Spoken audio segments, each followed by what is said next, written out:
حضور ارشاد فرماتے ہیں اوحى اللہ عز وجل الی جبرائیل علیہ الصلوۃ والسلام ان اقلب مدینۃ کذا وکذا باہلھا.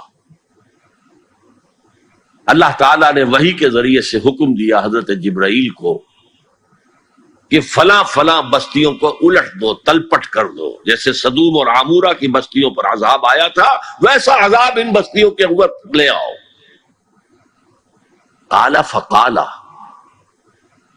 حضور فرماتے ہیں کہ اس پر حضرت جبرائیل نے عرض کیا یا رب ان فیہا عبدک فلان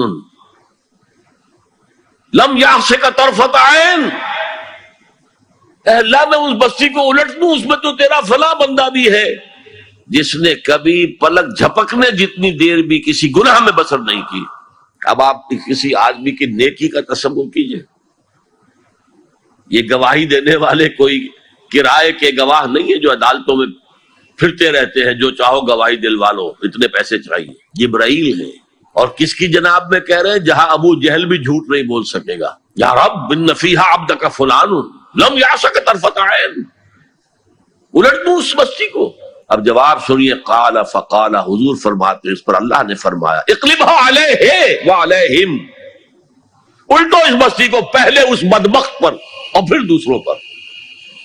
فإن وجہہ لم یتبعر فی ساعۃ قط، اس لیے کہ میری غیرت کی وجہ سے کبھی اس کے خون نے جوش نہیں مارا، اس کا چہرے کے اوپر خون نہیں آیا.